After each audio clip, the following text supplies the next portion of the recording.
Book पढ़ाई होने वाली है। और कौन सा चैप्टर है भाई? फर्स्ट चैप्टर है, क्लास 9th है। ठीक, क्लास कौन है? 9।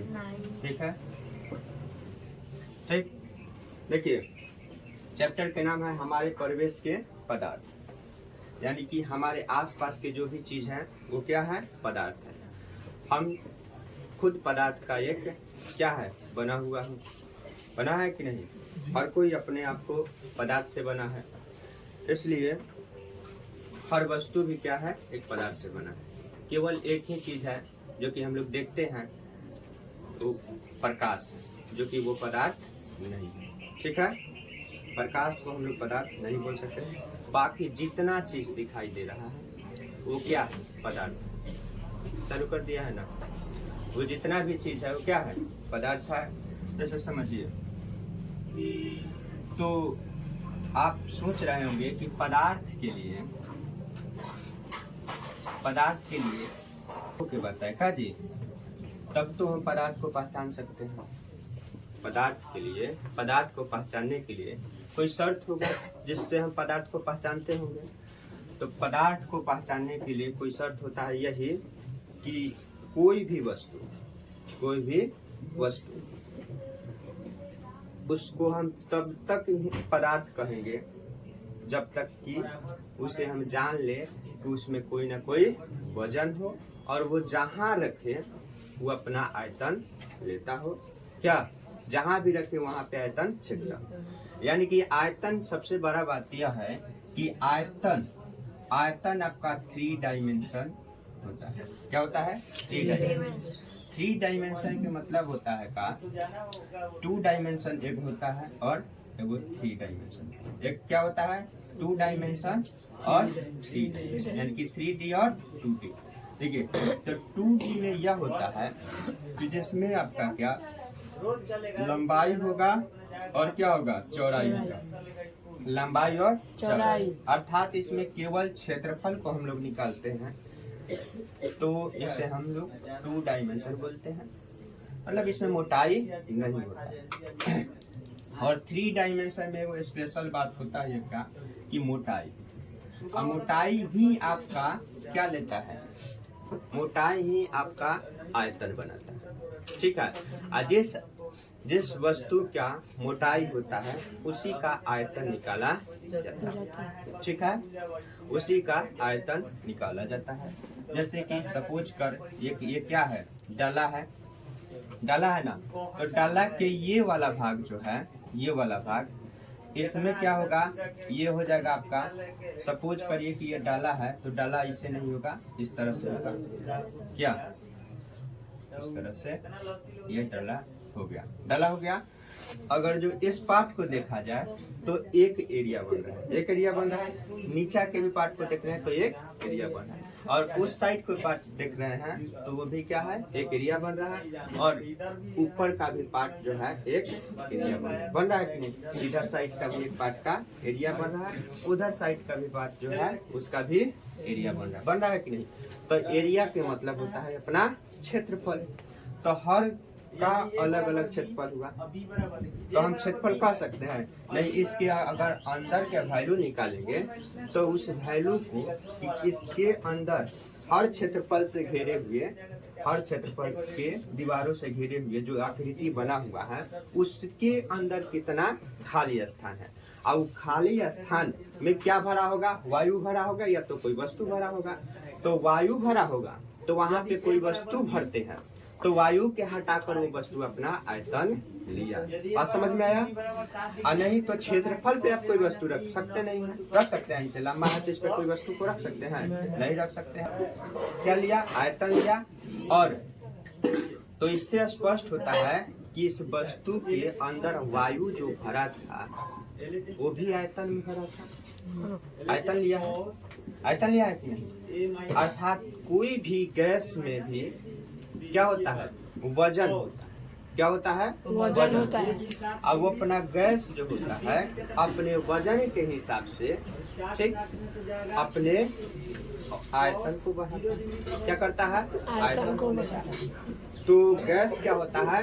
अपना आयतन लेता है कोई भी चीज में, लेकिन इसका आयतन फिक्स नहीं होता। ठीक है, इसका आयतन फिक्स नहीं होता है, इसलिए इसको जिस चीज में भरिएगा उतना ही आयतन ले लेगा। ठीक है, जैसे कि बड़ा सिलेंडर में हम गैस भर रहे हैं, तो बड़ा सिलेंडर में गैस भर लीजिएगा तो क्या करेगा, उस सिलेंडर को थोड़ा सा गैस भरिएगा तो तो जितना जगह उसका आयतन है उतना ही छेकेगा, नहीं पूरा सिलेंडर भर नाचते रहेगा कि नहीं नाचते रहेगा, तो इसलिए वो उसका आयतन फिक्स नहीं है। लेकिन अब आप क्या करिएगा, एक चम्मच क्या करेंगे, एक चम्मच क्या करेंगे, पानी लेंगे, क्या करेंगे, पानी लेंगे, चाहे सपोज 1 गिलास पानी दिए, ठीक है, 1 गिलास पानी दिए, आप इसको माप दिए हैं क्या, 2 ml, ठीक है, 2 ml चाहे 10 ml, ठीक है, 10 ml या जो भी है 1 लीटर, सपोज क्या 1 लीटर हम मान 1 लीटर मान लिया ना।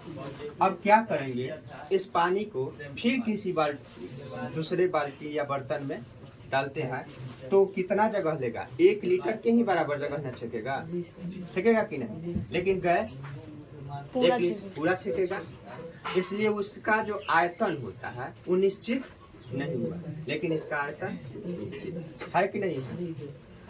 ठीक है, तो गैस में भी वजन होता है। ये आपका स्पष्टीकरण कैसे होगा, आप एक साधारण गुब्बारा लें जबकि वो फूला नहीं है, और फिर इसे क्या करते हैं, ये फूला हुआ गुब्बारा नहीं है, और ये फुला दीजिए, और दोनों को एक बार क्या करें, किसी वजन करने वाले क्या यूनिट यानी कि मात्रक से उसे मापे और बताएं कि दोनों में क्या अंतर है।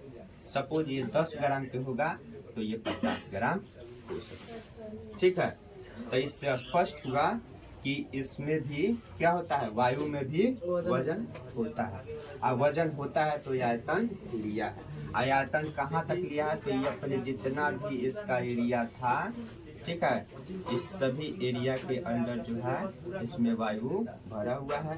ये बताने के बाद नहीं है कि गुब्बारा में इसी तरह होता है, पूरा वो गोल होता है, और गोल देखते हैं आप फूंक के भरते हैं, उसमें क्या होता है, वजन होता है कि तब तो आप समझ में आ गया होगा कि क्या होता है आपका, क्या होता है आपका आयतन। आयतन समझ में आ गया, आयतन समझ में आ गया होगा।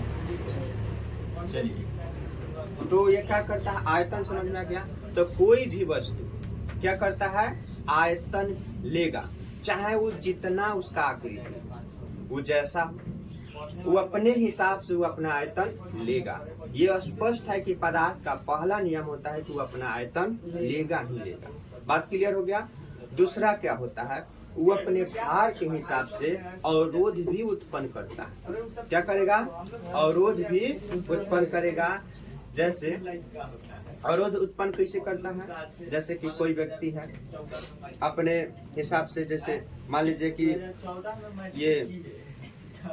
ये डस्टर है, क्या है जी, ये डस्टर की अपना कोई भार होगा, आप इसे कह दीजिए चींटी को उठाने के लिए, इसे रख देते हैं और बोलेंगे कि चींटी को उठाने के लिए, क्या चींटी उठा पाएगी, नहीं, इसलिए नहीं उठा पाएगी क्योंकि खुद उसका बल इससे, इसके वजन से कम है कि नहीं, कम है, और कम होने के कारण वो इस पे बल अपना जो है लगाया और उसका बल क्या हो गया, शून्य हो गया।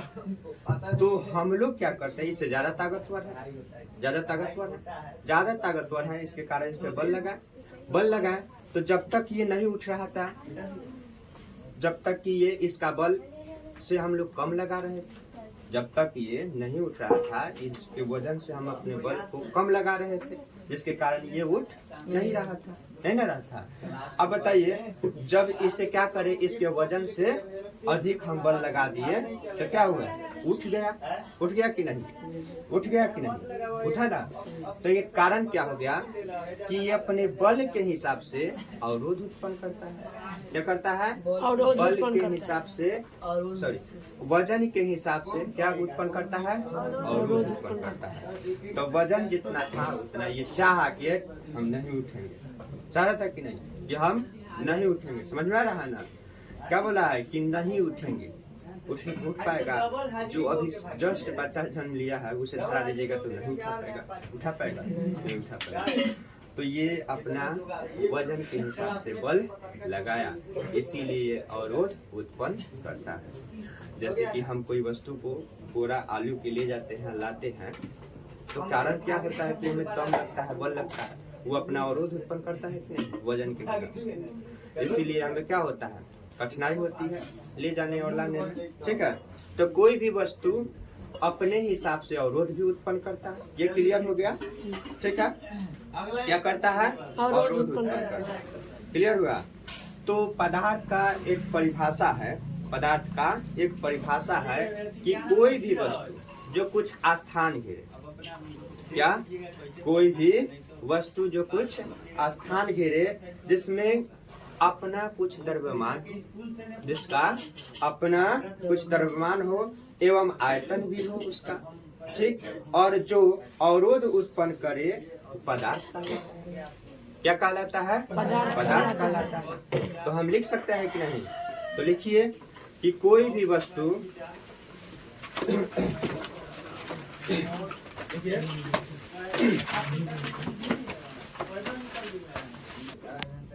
हो गया।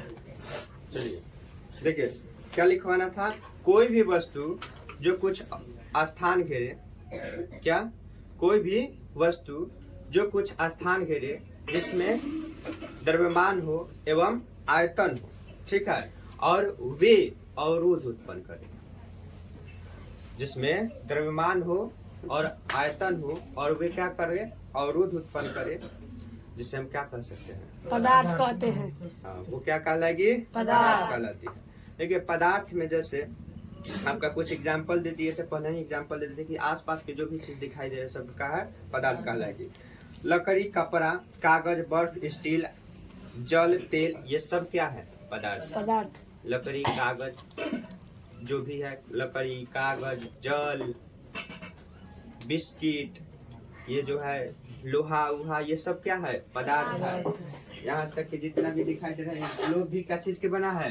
पदार्थ का बना हुआ है। ये मतलब जितना भी चीज दिखाई दे रहा है वो सब क्या है? पदार्थ है, क्योंकि वो अपना आयतन दे ही रहा है, दे रहा है कि नहीं? देखिए पदार्थ के निम्नलिखित प्रकार से परिभाषित किया जा सकता है। पदार्थ के क्या किया जा सकता है? निम्नलिखित प्रकार से परिभाषित किया जा सकता है। जैसे एक द्रव्य भी क्या है? पदार्थ। द्रव्य को भी क्या कहेंगे? पदार्थ। बोला गया कि पदार्थ के निम्नलिखित प्रकार से भी उसे हम क्या कर सकते हैं? व्यक्त कर सकते हैं। जैसे कि द्रव्य, बोला है आपके बुक में कि द्रव्य क्या? द्रव्य क्या है? द्रव्य क्या है? हम एक भाषा में बोले कि द्रव्य भी एक प्रकार के क्या है? पदार्थ। ये भी क्या है? पदार्थ है। लेकिन कहा था तो कहा गया क्या कि ये शुद्ध पदार्थ को बोलता है। क्या? शुद्ध पदार्थ को बोलता है। जैसे कि चीनी एक क्या है? द्रव्य है। बोला चीनी एक क्या है? द्रव्य है।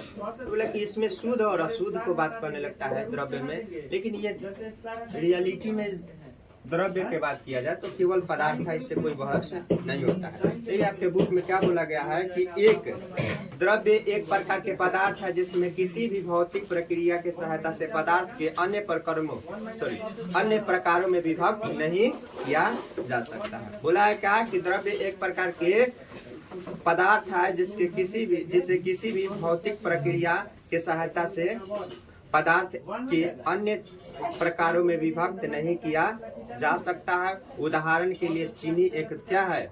द्रव्य है। जल में विलीन चीनी को जल का सिर्फ वाष्पीकरण करके प्राप्त किया जा सकता है।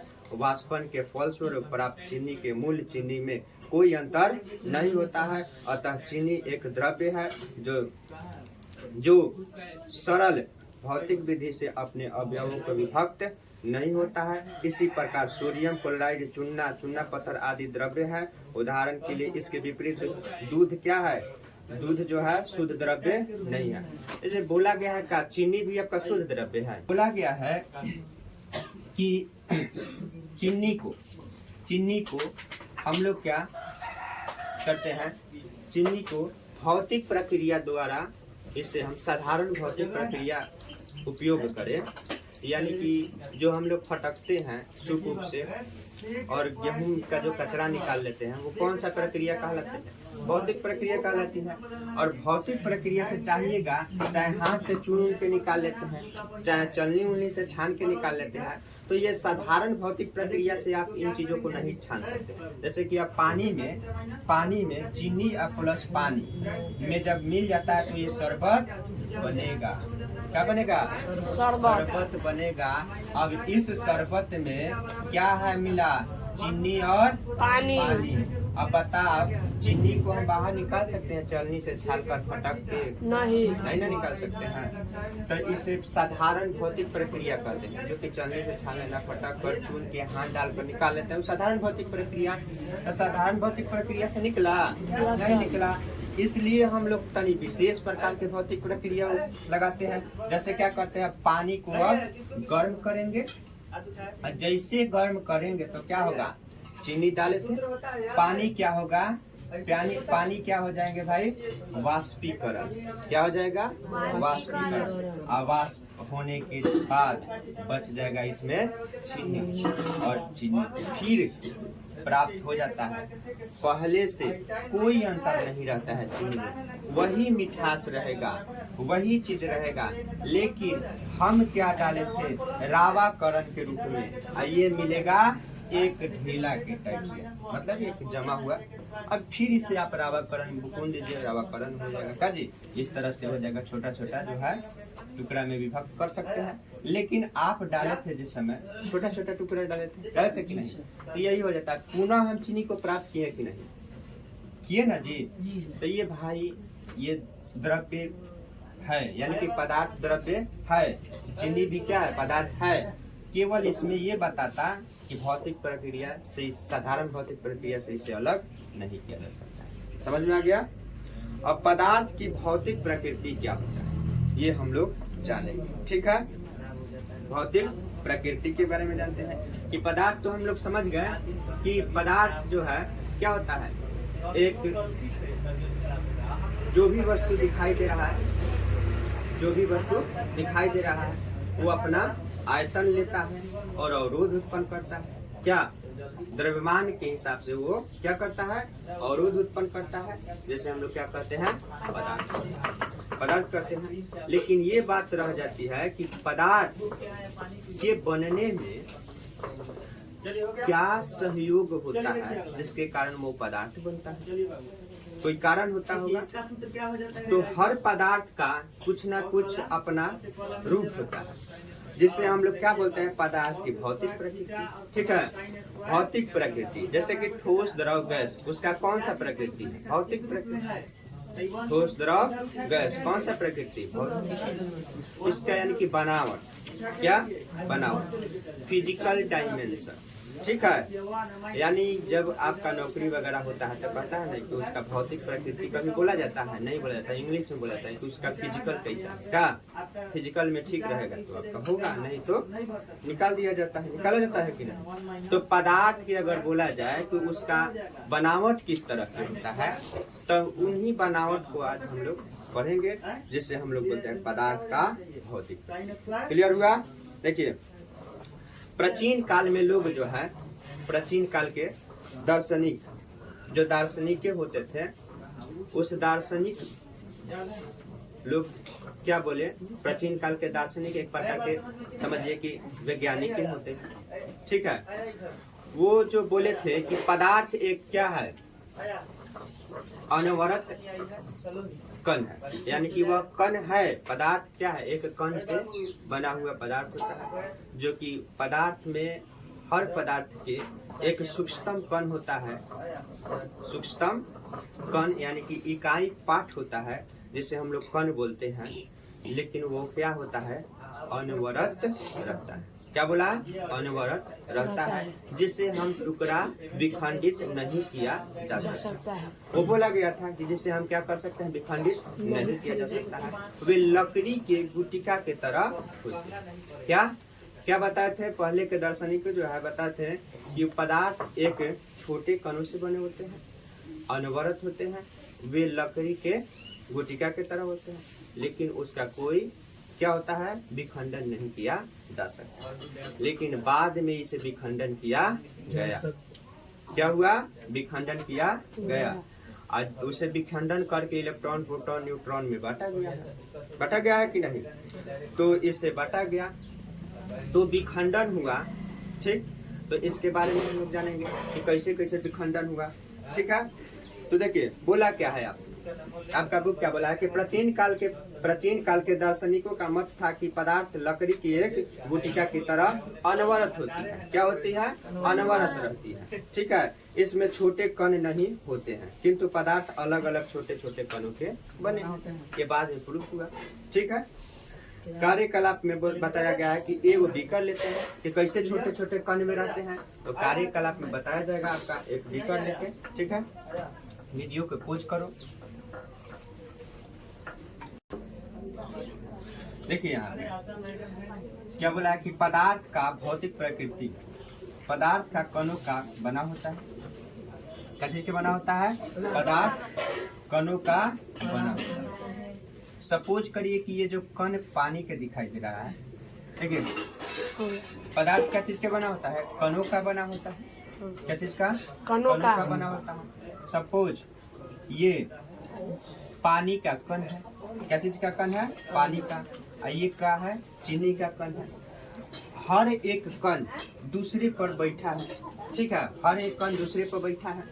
अब सपोज करिए कि जब एक दूसरे पर बैठता है तब कुछ ना कुछ बीच में खाली स्थान रहता है। जैसे कि आप मान लेते हैं कि ये क्या है? पानी है। जितना भी है पानी का कण है, और इसका स्तर हम टिक मारे हैं। दिखा दीजिए, इसमें है, आ रहा है ना? देखिए ये क्या है? पानी का कण है। जितना भी बड़ा बड़ा दिखाई दे रहा है ये सब क्या है? पानी का कण है। ये अपने स्थान पे है कि नहीं है? लेकिन आप इसमें चीनी डालते हैं, इसे हम मान लेते हैं कि चीनी है। जब डालेंगे तो इसका कोई स्तर ऊपर नहीं उठेगा। ये क्या होगा?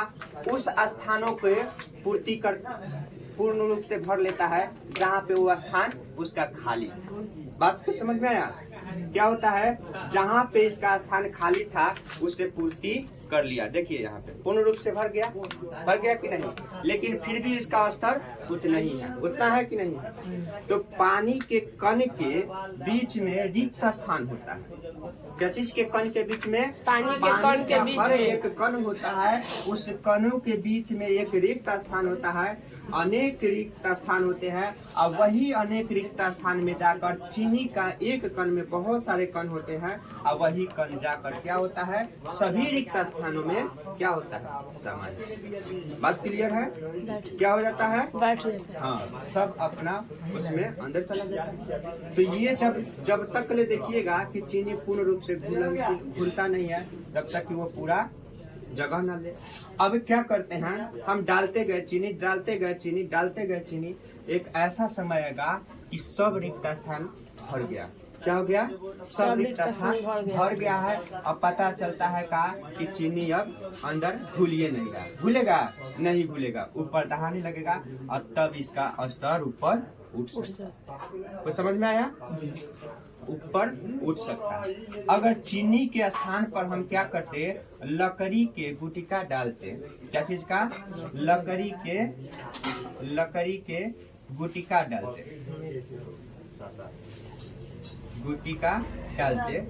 लकड़ी के क्या करते हैं जी? लकड़ी के गुटिका डालते। तो ये क्या पानी का स्तर इतना ही रहता कि उठ जाता? उठ जाएगा कि नहीं? उठ जाएगा। इसलिए उठेगा कि उसका जो कण है जितना बड़ा डालिएगा उतना ही बड़ा वो जगह लेगा। लेकिन पानी के बीच में जो रिक्त स्थान है बहुत कम है, और चीनी का भी उससे भी छोटा होकर उसमें क्या होता है? समाहित हो जाता है। बात क्लियर हुआ? पानी का जो कण होता है अनवरत गतिशील होता है। चाहे कोई भी कण क्या होता है? अनवरत गतिशील होता है, लेकिन उसका संरचना जो होता है अनवरत नहीं। उसका संरचना अनवरत नहीं हो सकता है। अगर अनवरत होता तो हो सकता है कि उसका कण बढ़ के बड़ा हो जाएगा या तो छोटा हो जाएगा। इसलिए कि अनवरत के मतलब होता है कि हमेशा गतिशील, जिस क्रिया में रहे वो हमेशा गतिशील रहे। ठीक है, इसलिए उसका संरचना, कोई भी कण का संरचना अनवरत नहीं होता है, लेकिन गतिशील होता है। क्लियर? ठीक है, खोज करके इस वीडियो को करिए और